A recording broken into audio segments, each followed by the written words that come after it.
नमस्कार दोस्तों, मैं चंद्रशेखर और आप देख रहे हैं हमारा चैनल संघर्ष द स्ट्रगल। तो जैसा कि हम जान रहे हैं कि आज 30 जनवरी है, गांधी जी का शहादत दिवस। 2 अक्टूबर 1869 को जन्मे महात्मा गांधी को 30 जनवरी 1948 को गोली मार दी गई थी।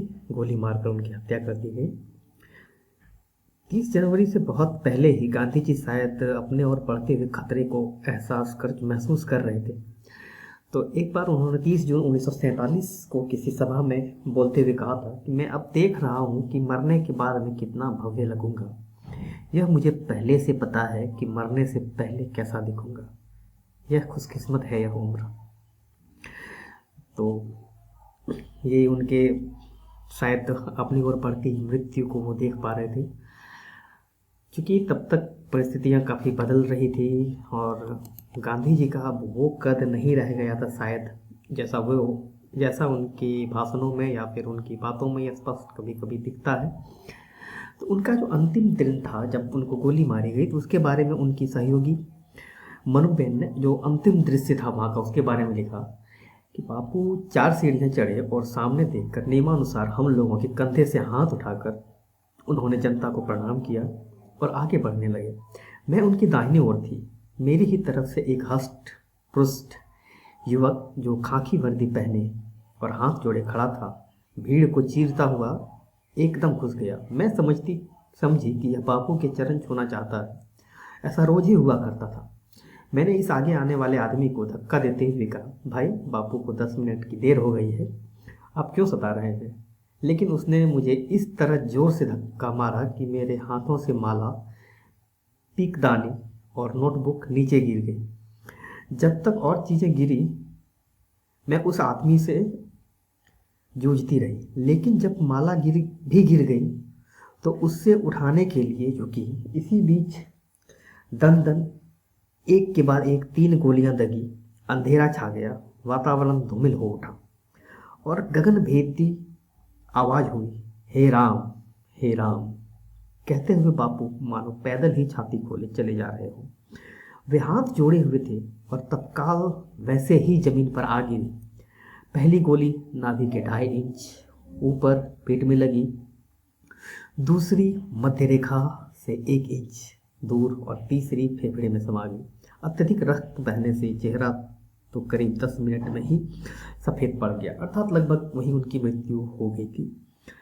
और ये गोली चलाने वाला कोई और नहीं, नाथूराम गोडसे था।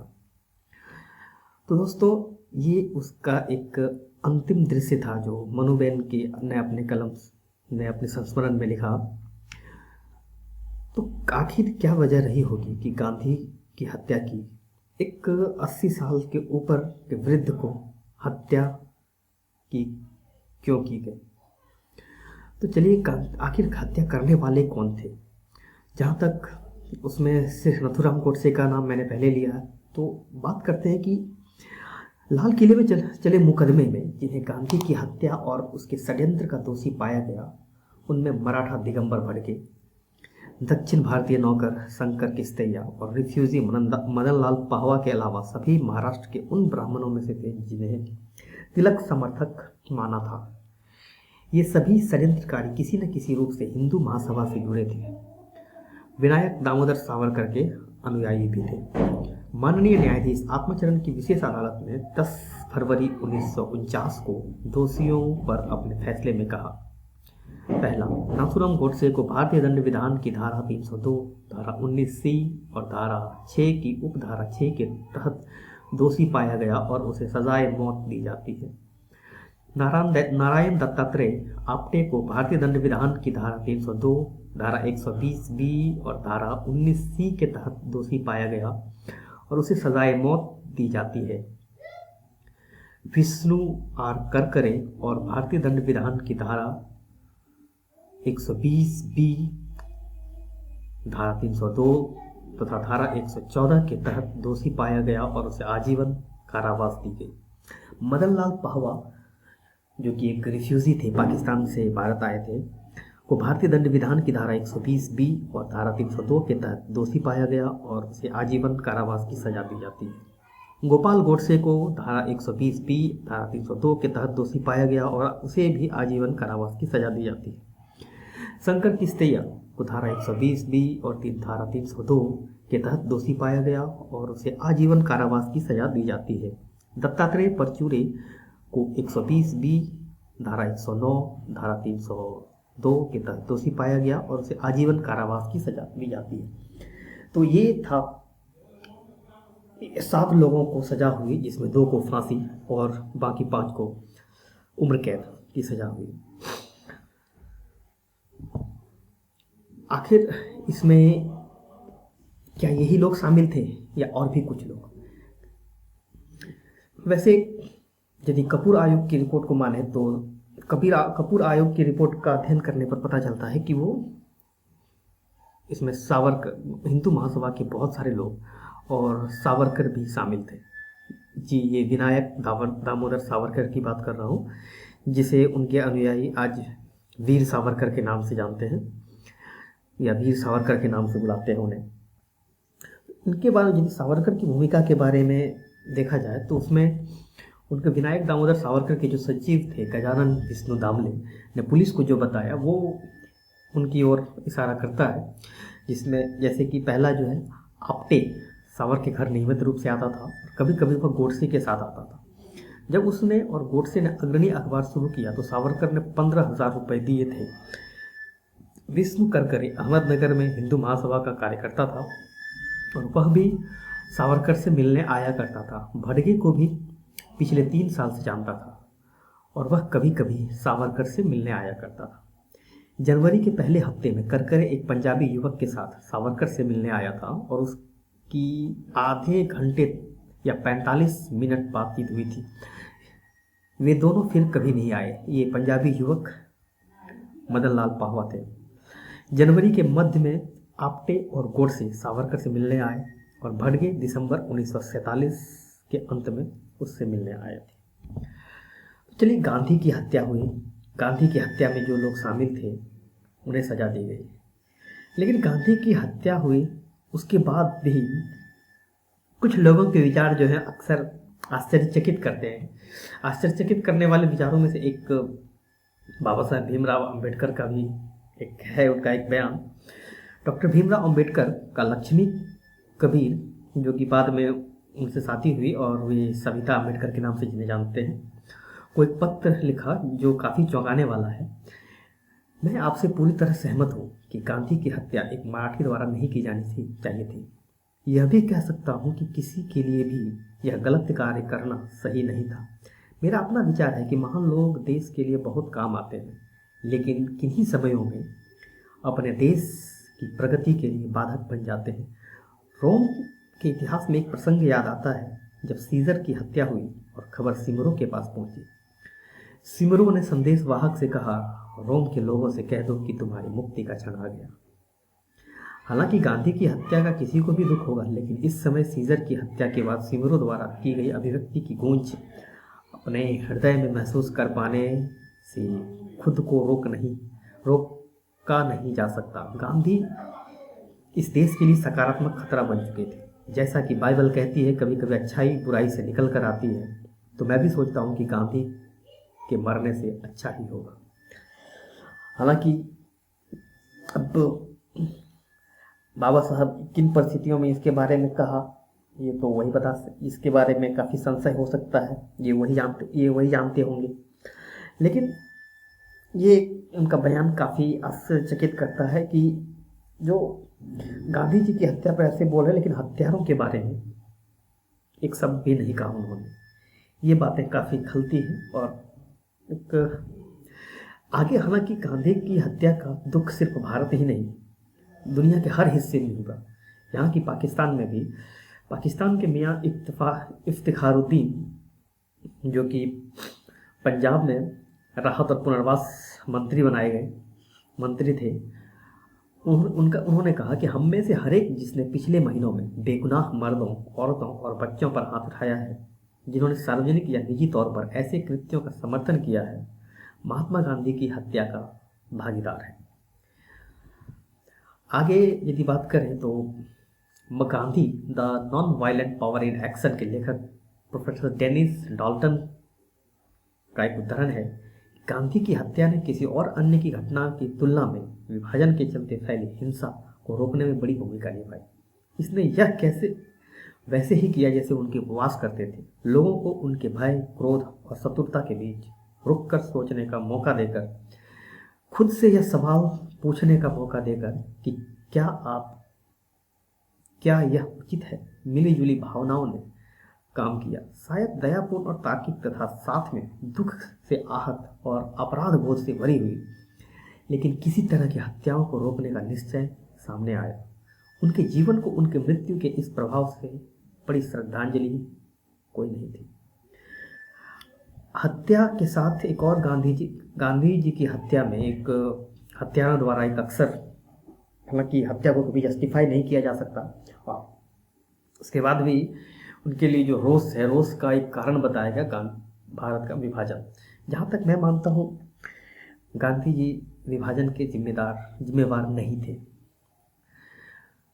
ऐसे और भी विद्वानों के मत हैं। यदि राम मनोहर लोहिया, प्रसिद्ध समाजवादी नेता राम मनोहर लोहिया की बात करें तो राम मनोहर लोहिया ने कुछ इस प्रकार कहा, इस समय का जनसंघ और हिंदुत्व के गैर हिंदू विचार वाले उसके पुरखे, जिन्होंने सबसे ऊंची आवाज में अखंड भारत का नारा लगाया, उन्होंने अंग्रेजों और मुस्लिम लीग की देश विभाजन में मदद की। उन्होंने एक देश के भीतर मुसलमानों को हिंदुओं के करीब लाने की कोई कोशिश नहीं की। उन्होंने दोनों को दूर करने की लगभग हर कोशिश की। यह मनमुटाव ही विभाजन का मूल कारण है। अगर यह मान लिया जाए कि वे ईमानदार लोग हैं, तो भी एक तरफ मनमुटाव के दर्शन को बढ़ावा देना, दूसरी तरफ अखंड भारत की बात करना खुद को धोखा देना है। भारत में मुसलमानों के दुश्मन पाकिस्तान के दोस्त हैं। जनसंघी और अखंड भारत का नारा देने वाले सभी पाकिस्तान के दोस्त हैं। ये कथन राम मनोहर लोहिया का। हालांकि भारत में ये विभाजनवादी, जो कि यह मनमुटाव वाली स्थिति शुरू से नहीं थी, यहाँ तक कि सावरकर की जो पुस्तक है 1857 का प्रथम स्वातंत्र्य समर में, सावरकर ने इस एकता के खुले शब्दों में तारीफ भी की है कि किस प्रकार फिरंगी शासन छिन्न भिन्न हो गया और हिंदुओं मुसलमानों की आम सहमति से स्वदेशी सिंहासन स्थापित हो गए थे। किस प्रकार अपने शत्रुओं को यह कहने पर बाध्य किया था कि इतिहासकारों और प्रशासकों को भारतीय सैन्य क्रांति द्वारा सिखाए गए अनेक पाठों में कोई भी इस चेतावनी से अधिक महत्वपूर्ण नहीं है।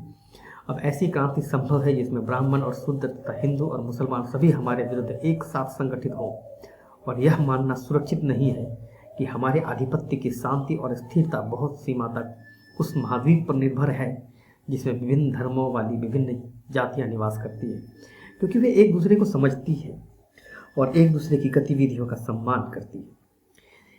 क्योंकि सावरकर का जीवन दो भागों में बांटा जाता है, एक तो जेल जाने से पहले का और जेल जाने के बाद का। क्योंकि जेल जाने के बाद वो कभी ब्रिटिश हुकूमत के खिलाफ नहीं रहे, और कई बार देखा गया कि उनकी स्थिति, जो कि भारत में उनका जो वक्तव्य है या उनका जो कृत्य है, भारत की जो सामाजिक सौहार्द को बिगाड़ने का काम किया है। और जैसे कि पहले भी हम बता चुके, महात्मा गांधी की हत्या में भी उनका नाम कपूर आयोग ने उनका खुलकर किया, लेकिन आखिर कौन सी वजह थी कि जिसके कारण सावरकर पर कार्रवाई नहीं हुई या उनका ट्रायल नहीं हुआ या फिर उनका जांच ही नहीं किया गया अच्छे से, इन बातों पर कपूर आयोग ने अपने रिपोर्ट में दिया है। कपूर आयोग, जो कि महात्मा गांधी की हत्या पर का एक न्यायिक एक जांच आयोग गठित किया गया था, जिसने इस पर एक लंबी चौड़ी रिपोर्ट दी है।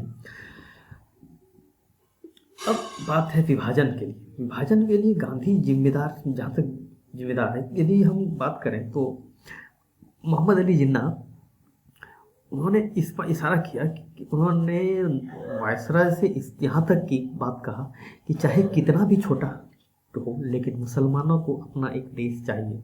लेकिन वह चुप नहीं बैठे। बंगाल और आश्चर्य की ये बात है कि बंगाल और सिंध में उनकी सरकार हिंदू महासभा के समर्थन से चल रही थी। कैसे कह सकते हैं ये कि अब यहाँ पर एक बड़ा ही विचित्र सी स्थिति आ रही, जो अखंड एक तरफ अखंड भारत का नारा दे रहे थे और दूसरी तरफ वो एक ऐसी पार्टी के साथ सरकार चला रहे थे जो कि एक अलग देश का प्रस्ताव लेकर आ रहे थे। यहाँ तक कि सिंध विधानसभा में जब ये बिल लाया, पाकिस्तान का बिल लाया गया, बिल पास भी हो गया, तो इसमें हिंदू महासभा के सदस्यों ने इनका विरोध भी नहीं करना समझा, उचित समझा। अब चलिए विभाजन की बात करते हैं। विभाजन के मामले में B.R. अम्बेडकर ने एक जिन्ना और हिंदू महासभा और सावरकर के बारे में कुछ लिखा है, बात कर इस पढ़ते हैं इसको। यह बात सुनने में भले ही विचित्र लगे, लेकिन एक राष्ट्र बनाम दो के प्रश्न पर माननीय सावरकर और जिन्ना साहब के विचार परस्पर विरोधी होने के बजाय एक दूसरे से पूरी तरह मेल खाते हैं। सावरकर यह मानते हैं कि मुस्लिम एक अलग राष्ट्र है। वे यह भी स्वीकार कर लेते हैं कि उन्हें सांस्कृतिक स्वायत्तता का अधिकार है, उन्हें अलग राष्ट्रीय ध्वज रखने की भी अनुमति देते हैं। इसके बावजूद वे मुस्लिम राष्ट्र के लिए अलग कौमी वतन की अनुमति नहीं देते। यदि वे हिंदू राष्ट्र के लिए एक अलग कौमी वतन का दावा करते हैं तो मुस्लिम राष्ट्र के कौमी वतन के दावे का विरोध कैसे कर सकते हैं। तो ये एक दोहरी मानसिकता का परिचय है दोनों तरफ से, जो तो एक अखंड भारत की बात करते हैं, दूसरी तरफ सावरकर का समर्थन भी करते हैं। सावरकर ये का ही नहीं, जब त्रावणकोर आज़ाद हो जाता है तो वहाँ के त्रावणकोर ने भारतीय संघ से अलग होने की घोषणा की, तो वहाँ भी अपने सावरकर के द्वारा बधाई भेजी जाती है। तो ऐसे में इनके अखंड भारत और इसकी काफ़ी विरोधाभासी रहा है। तो दोस्तों ये सारा जो गांधी की हत्या से जुड़े जो भी मैं तथ्य रखा, ये जो अशोक कुमार पांडे सर की बुक है, उसने गांधी को क्यों मारा, उससे लिया है। हालांकि ये हमारा प्रोग्राम कहीं से किसी भी तरह का स्पॉन्सर्ड नहीं है, तो फिर भी मैंने उचित समझा, क्योंकि हमने जो ये स्क्रीनशॉट वगैरह दे रहा हूँ मैं वहीं से लिया है, और हमारे तथ्य जितने भी तथ्य यहाँ पर जोड़े हैं उसी पुस्तक से, उसने गांधी को क्यों मारा से लिया गया है। तो दोस्तों अक्सर जब भी बात की जाती है गांधी को विभाजन के लिए जिम्मेदार माना जाता है, तो एक सतही बात होती है, क्योंकि गांधी विभाजन के लिए कभी तैयार नहीं थे, किसी भी कीमत पर नहीं। अंतिम आखिर तक वो इसके लिए आशावान रहे, यहाँ तक कि वो जब अपने अंतिम दिनों में एक भारत और पाकिस्तान में हो रही अल्पसंख्यकों पर हो रही अत्याचार के खिलाफ जब अनशन पर बैठे थे, उस समय वो लाहौर तक जाने की बात कर रहे थे। अनशन समाप्त होने के बाद लाहौर भी जाने की बात कर रहे थे, यानी कि वो इस विभाजन से खुश नहीं थे और इसके लिए वो कभी जिम्मेदार नहीं थे। गांधी पर जितने भी आरोप लगे, बहुत से आरोप लगे, कुछ सही कुछ गलत, लेकिन उन्हें यूं इस तरह विभाजन के लिए दोषी ठहराना मुझे सही नहीं लगता, ये नाजायज़ है। तो आज हम गांधी के साथ क्या न्याय करें। गांधी खुद में एक न्याय थे, गांधीवाद। हालांकि ज़रूरत थी गांधीवाद के जो उत्तराधिकारी थे वो गांधीवाद के विकास में, क्योंकि मैं मानता हूँ कि जब गांधी थे तो गांधी के दौर में गांधीवाद काफ़ी शैशवावस्था में था। धीरे धीरे उसको एक बड़ा करना था, आगे एक दूसरे स्तर तक लेके जाना था, और शायद गए भी। धीरे धीरे आगे बढ़ रहे हैं लोग। भले गांधी को मार दिया गया हो, लेकिन गांधीवाद आज भी जिंदा है। आज भी आंदोलनों में गांधीवाद की ही बात की जाती है। चाहे अभी वर्तमान में चल रहे किसान आंदोलन की बात करें तो भी यहाँ भी यहाँ भी विरोध प्रदर्शन गांधीवादी तरीके से ही किए जा रहे हैं। तो दोस्तों ये था थोड़ा गांधी के शहीद दिवस पर गांधी की हत्या और उन पर लगे आरोपों पर थोड़ी सी एक जो भी बन पाए मेरी तरफ से। तो मिलते हैं अगले एपिसोड में, तब तक के लिए धन्यवाद।